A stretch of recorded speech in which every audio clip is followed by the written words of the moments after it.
हरि ओम जय जगन्नाथ। पिलामाने समस्ते भल अछ समस्ते निज स्वास्थ्यर जत्न नब आउ पाठ मध्य पढ़िब। आमे साधारण दुर्घटना विषय जानिले जे कहल दुर्घटना कौन सी दुर्घटनार सम्मुखीन हेले तार परवर्ती पदक्षेप कौन।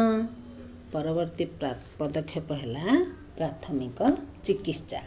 अच्छा, प्राथमिक चिकित्सा कहले कौन?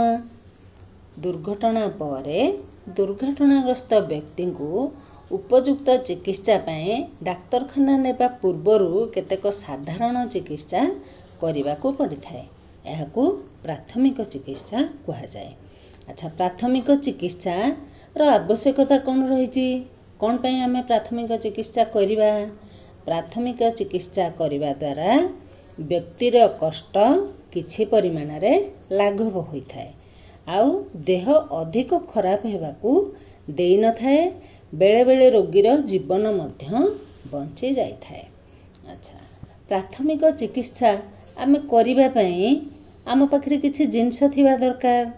कौन आम जिंस रखिबा उचित प्राथमिक चिकित्सा पई? साधारणतः तोला, बैंडेज कपड़ा, डेटॉल, स्पिरिट, विक्स, आयोडेक्स, कैंची, आयोडीन, किछि साबुन आउ ज्वर झाड़ा बांति पाई किछि साधारणतः पैरासिटामोल का औषध साधारणतः आमे रखिबा दरकार।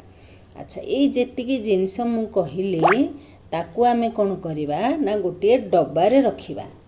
डब्बारे रखिले ताकू आमे कोन कहिबा? जो डब्बारे ये जिनिस सब रखंती ताकू कहंती प्राथमिक चिकित्सा डब्बा बा प्राथमिक चिकित्सा बाक्स हैला।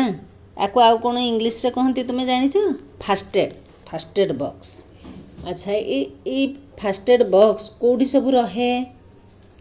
आम विद्यालय रे रहे ना? देखिछ जहार जहा हेले गुरुमा से डब्बा आनती, खंडिया हेले केमती औषध लगे दियंती। से भली प्रत्येक घरे रहिबा दरकार। विद्यालय रे, विभिन्न जानवाहन गाड़ी रे आउ विभिन्न ऑफिस मानकर मध्य यही प्राथमिक चिकित्सा बाक्स रहिबा दरकार। एबे मु तुमको केतिकी साधारण प्राथमिक चिकित्सा विषय रे कहिबी, तुमे याको सुनिगी मने रखिबा हैला। अच्छा, हमरो हाथ कटि गले कोन करिबा ना? तुलारे ताकू प्रथमे चापी धरिबा जेमती अधिक रक्त बाहरिबनी। जदि छोटटे कटि दिबो ताहले हमर जो बैंडेड अछि से बैंडेड गोटे पकई देबा। से धरे औषध लागि थाए से भल होई जिवो। नाही जदि अधिक कटि जी जदि स्टिच फीस दरकार हबो ताहले संगे संगे डाक्तरखाना को जिबा। से भली जदि मुंड फाटी गले कोन करिबा ना? प्रथमे से जगह को चापीकी धरिबा जे भली अधिक रक्त न बाहरे। तापरे ताकू तुलारे पोछापोछि कर देबा। गज कपड़ा किंबा सफा कपड़ा रे भल भाबरे टाइट की बांधिबा जेमिति अधिक रक्त बाहरिबनी एवं संगे संगे डाक्तरखाना को नबा। से भली जदि आमे खेला खेली कला बेले अधिकांश कोन हुए ना? गोड़ मक्ची हो जाए। गोड़ मक्ची हेकी फुली जाए। से भली हेले आमे कोन करिबा ना? बरफ सेक दबा आउ जो पीड़ा कमीबा पई आयोडेक्स हेरका भलिया मैलम धीरे धीरे मालिश करिबा। ताकू जोरे मोड़ा मोड़ी करिबा नाही, कारण जदि हाड़ फाटी दिबो ना ताहले से बेसी ही जिवो। धीरे धीरे ताकू मालिश करिबा आ देखिबा दिने किंबा 2 दिन ने जदि फुला किंबा पीड़ा न कमिला संगे संगे डाक्तरखाना को जाइए डाक्तरंक परामर्श नेबा। से भली कोन हुए ना? हाथ पोड़ी गले कोन करिबा? ताकू ठंडा पानी रे प्रथमे धोइबा, बुड़ेकी रखिबा बरफ पानी रे। पूरा पुड़ा जला कमीबा पर्यंत ताकू बुड़ेकी रखिबा आउ डाक्तरंक परामर्श अनुसार औषध लगेबा बा खाइबा। से भली आमे देखिचे जे पोखरी रे हो कि कुआरे हो जदि कौनसी व्यक्ति पड़ी गले ताहले पानी रे बुड़ी गले आमे कोन करिबा? तांको आनिकी चित भाव रे सुआई देबा आ पेट को धीरे धीरे चापी देबा। चापीबा फल रे कोन हबो ना? जो पानी से पी दिबे नाकपटे पाटीपटे बाहर को बाहरी जीव। तापरे डाक्तरखाना नेबार व्यवस्था करिबा। आमे से भली देखिजे जे हाथ गोड़ जदि किछि भांगी गला, हाथ गोड़ भांगी गले कोन करिबा ना? तांको प्रथमे सीधा भाव रे रखिबा। କ'ଣ ପତଳା ପଟ୍ଟା କିମ୍ବା ଆମର ଯେଉଁ ସ୍କେଲ୍ ଦେଖିଛ ନା ସେ ସ୍କେଲ୍ ଭଳିଆ ପତଳା ପଟ୍ଟା ହାତରେ କିମ୍ବା ଗୋଡ଼ରେ ଯେଉଁ ସ୍ଥାନରେ ବି ହେଉ ତାକୁ ତଳେ ଉପରେକି ଦେଇଦେବା, ଯେମିତି ସେ ହଲଚଲ ନ ହୁଏ। ଆଉ ତାକୁ ପତଳା କପଡ଼ାରେ କିମ୍ବା ଗଜ କପଡ଼ା କି କ୍ରେପ୍ ବ୍ୟାଣ୍ଡେଜ୍ ଯାହା ଥିବ ସେଇଥିରେ ଧୀରେ ଧୀରେ ତାକୁ ଗୁଡ଼େଇ ଦେବା, ହଲଚଲ ନ କରିକି ଡାକ୍ତରଙ୍କ ପାଖକୁ ନେଇଯିବା। ସେଇଭଳି ନାକରୁ ଯଦି ରକ୍ତ ପଡ଼ିଲା, ନାକରୁ ରକ୍ତ ପଡ଼ିଲେ ଆମେ କ'ଣ କରିବା ନା କୌଣସି ଖୋଲା ଜାଗାରେ ଯେଉଁଠି ପବନ ବାଜୁଥିବ ତାଙ୍କୁ ଚିତ୍ ଭାବରେ ଶୁଆଇଦେବା, ଆଉ ପାଟି ପଟେ ଶ୍ୱାସକ୍ରିୟା ନେବା ପାଇଁ କହିବା। ଯେଉଁ ପଟ ନାକରୁ ରକ୍ତ ବାହାରୁଥିବ ସେ ନାକକୁ ଟିକେ ଚାପିକି ଧରିବା, ପତଳା କପଡ଼ା ଦେଇକି ଚାପିକି ଧରିବା, ତାପରେ ଡାକ୍ତରଖାନା ନେବାର ବ୍ୟବସ୍ଥା କରିବା। ସେହିଭଳି ବିଛା, ବିରୁଡ଼ି ଏଇଭଳି କିଛି ବିଷାକ୍ତ କୀଟ ଅଛନ୍ତି ଯିଏ କାମୁଡ଼ି ଦେଲେ ଆମକୁ ବହୁତ ଜୋର କଷ୍ଟ ହୁଏ, ଫୁଲିଯାଏ, ବିନ୍ଧା ମଧ୍ୟ ହୁଏ। ସେଇଭଳି ଯଦି ହେଲା ଆମେ କ'ଣ କରିବା ନା ତାକୁ ଚୂନ ପାଣିରେ ଭଲ ଭାବରେ ଧୋଇଦେବା, ଆଉ ଚୂନ ପାଣି ଭିଜା କପଡ଼ା ସେଇ ଜାଗାରେ ଗୁଡ଼େଇ ଦେଲେ ଆମର କଷ୍ଟ କମିଯାଏ।